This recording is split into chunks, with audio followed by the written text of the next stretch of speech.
সর্বদা একটা লিস্ট 450 আশেপাশে একটা লিস্ট অলরেডি আছে এবং নিহত আহতদের আরও একটা বড় তালিকা আছে, কিন্তু আমরা বলেছি একেবারে ফুল প্রুফ লিস্ট তৈরি করতে। আমাদের সেই মুক্তিযোদ্ধার তালিকা নিয়ে যে কেলেঙ্কারি চলছে গত 50 বছর ধরে, সেটা যেন না হয়।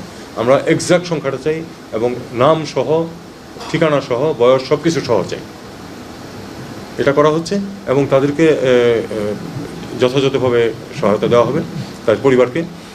আহতদের ক্ষেত্রে এই আজকের মধ্যে নির্দেশ দেওয়ার কথা সবগুলি সরকারি হসপিটাল যে তাদেরকে সম্পূর্ণ বিনা পয়সায় ঔষধপত্র সহ তাদের সর্বোচ্চ চিকিৎসা দিতে হবে এবং যদি কাউকে রেফার করার প্রয়োজন পড়ে হায়ার হসপিটালে সেটা করতে হবে, সেটা খরচ সরকার বহন করবে। এটা মিনিস্ট্রি অফ হেলথ থেকে আজকে অর্ডার যাওয়ার কথা, আজকে রাত্রের মধ্যে।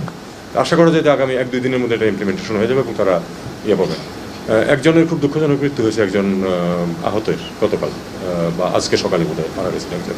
এরকম আরও হয়তো যারা খুব গুরুতর আহত আছেন হয়তো এরকম কিছু ঘটনা ঘটবে, কিন্তু আমরা সবাই চাই যে এর সংখ্যা যেন সর্বনিম্ন পর্যায়ে থাকে, যেন একেবারেই হাতে গোনা হয়, বেশিরভাগ যেন সুস্থ হয়ে বাড়ি ফিরতে পারে। ক্ষমতাচ্যুত করার অভিযোগ করেছেন। আমার কথাটা এখানে না, তার পুত্র গত কয়েকদিন ধরে নানা রকম বক্তব্য নানা জায়গায় দিয়েছেন, এক্সে ভিডিও বার্তাও পোস্ট করেছেন এবং বিভিন্ন গণমাধ্যমেও সাক্ষাৎকার দিয়েছেন। তাতে বলেছেন তার মা অর্থাৎ সাবেক প্রধানমন্ত্রী, আমরা যাকে বলছি, তিনি পদত্যাগ করেননি।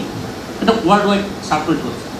বাংলাদেশ সরকারের আনুষ্ঠানিক বক্তব্যটা কি, আর তিনি কি আসলে কাগজে কলমে পদত্যাগ করেছেন কিনা, বা এই বিষয়ে আপনার কাছে সুনির্দিষ্ট তথ্য আছে কিনা, বা পদত্যাগপত্রটি রাষ্ট্রপতির কাছ পর্যন্ত পৌঁছেছে কিনা?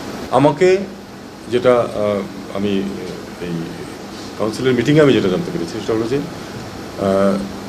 তিনি পদত্যাগ করেছেন এবং পদত্যাগপত্র রাষ্ট্রপতির কাছে আছে, এইটুকু তথ্য কনফার্ম করা হয়েছে।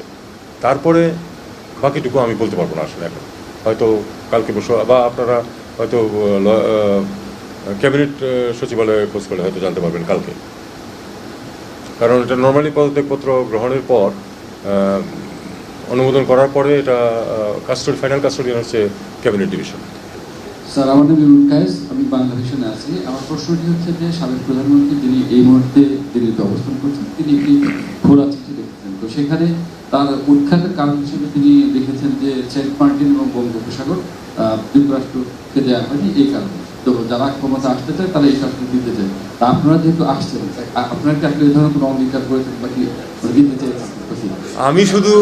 আমি শুধু এটুকু বলতে পারি যে আমি এরকম কোনো অঙ্গীকার করিনি। আর আমার খুব সন্দেহ যে রাস্তার ছাত্ররা এই অঙ্গীকার করেছে গিয়ে আমেরিকার কাছে, খুবই আনলাইক।